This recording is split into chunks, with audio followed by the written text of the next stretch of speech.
powered by the Montana Television Network. This is the Noon News from Montana's news leader.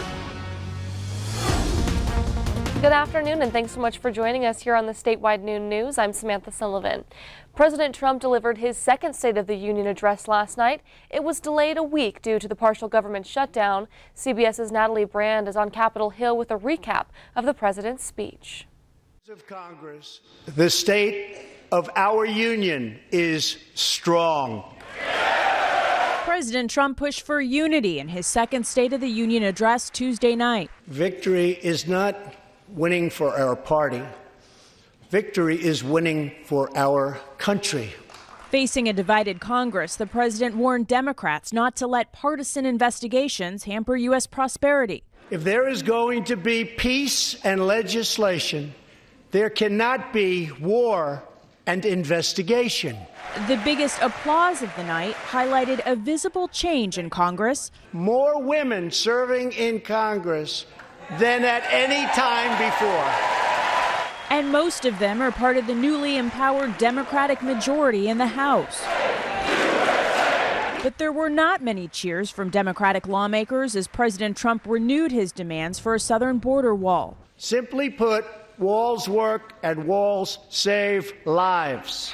The president stopped short of declaring a national emergency to build his wall. Lawmakers have just 9 days now to reach a deal on border security and avert another partial government shutdown. America is made stronger by the presence of immigrants, not walls. Rising Democratic star Stacey Abrams, who lost the race for Georgia governor last year, gave the official Democratic response. The shutdown was a stunt engineered by the President of the United States. In his speech, President Trump also announced he'll meet North Korean leader Kim Jong-un in Vietnam at the end of this month. Natalie Brand, CBS News, Capitol Hill. Now, our Republican Congressman Greg Gianforte responded to the president's speech, echoing the president's calls for Republicans and Democrats to put aside differences and work together to produce results. President Trump is right. We must come together to address the challenges facing our country. Republicans and Democrats should do what we did last year, come together to deliver results for the American people.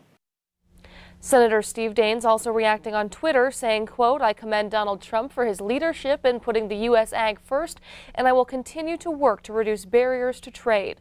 Senator John Tester also weighing in, stating he will always work with the president when it's right for Montana, and he will also hold him accountable when it's necessary.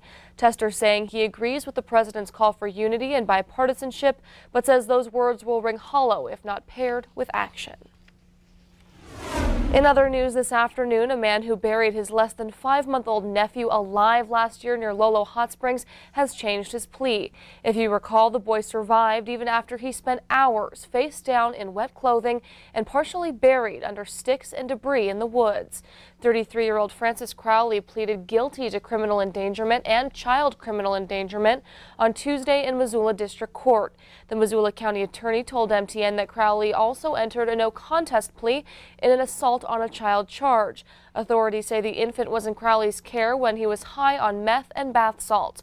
Crowley said the child's mother camped in the area, and when others noticed the child was gone, they called the Missoula County Sheriff's Office. After an extensive search, the baby was found in the woods and rushed to the hospital. Court documents identified Crowley as the baby's uncle. His sentencing is set for March 12th. And a father and his young son who failed to return from a hiking trip were rescued near Spanish Creek early this morning. The two were found west of the Turner Ranch in the Spanish Peaks area by members of the Gallatin County Search and Rescue Team. There's no official word on the condition of the two, but they spent the better part of the night outside in below-zero temperatures. A rescue team member tells us it was a well-executed rescue under difficult conditions that likely saved lives. The Gallatin County Sheriff's Office promises more information about the incident coming up later today. And now we'll turn things over to Ed in the Weather Center. Ed, it is still cold. It is still cold, you know, but we got the snow, but it also makes great photo ops in a lot of cases. I want to thank a lot of the viewers for sending in some great pictures. This one from Don Taylor around the Cook City Silvergate area in southern Montana.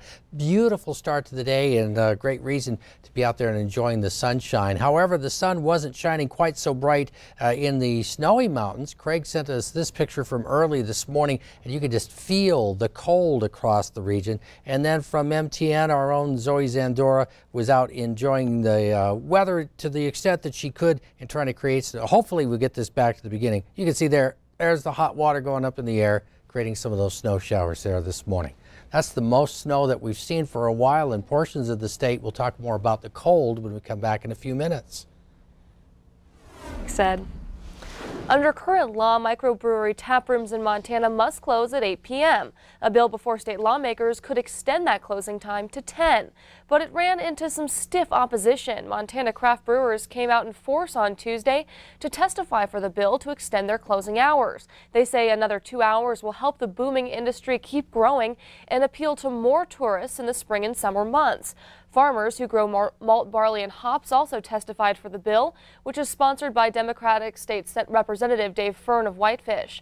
But Montana tavern and restaurant owners strongly opposed, saying if brewers want to sell more beer on retail, they'll have to get a retail license. John Iverson of the Montana Tavern Association told the House Business and Labor Committee that beer consumption in Montana is growing only slightly. He says tap rooms are asking to expand operation by different rules to take business away from existing bars. This bill is not about economic growth. It's an economic shift. When a new brewery opens and they hire a new bartender, a bar closes and fires a bartender. The breweries that want to retail more beer through this limited exception want to have their cake and eat ours too. If we're allowed to have 2 more hours to operate, the things that we'll be able to do immediately are hire more people to serve that beer. And to make that beer, I will be reinvesting in manufacturing equipment, and I will be hiring another brewer. The House committee will act on the bill at a later time. In other news, the battle over construction of the Keystone XL pipeline is now moving to the 9th District Court of Appeals in San Francisco. The Trump administration filed an appeal Friday to U.S. District Court Judge Brian Morris's rulings to block pre-construction work on the pipeline and require a new environmental review for the proposed route. This action is the latest in the decade-long fight over the proposed 1,179-mile-long pipeline, which would run from Alberta, Canada, and crosses a half-dozen states, including eastern Montana, before connecting with an existing line in Nebraska. Developer TransCanada Corporation, which recently changed its name to TC Pipelines, says the project will cost $8 billion and boost the local economies along its route. Written arguments are expected at the 9th District in April. Well, coming up here on the noon news, while the extreme cold causes plenty of problems for those who have to travel or go outside, first responders say it's something else making their jobs difficult during this cold snap. What it is when we come back. But first, Ed will join us with his full statewide forecast. We're back in just a minute.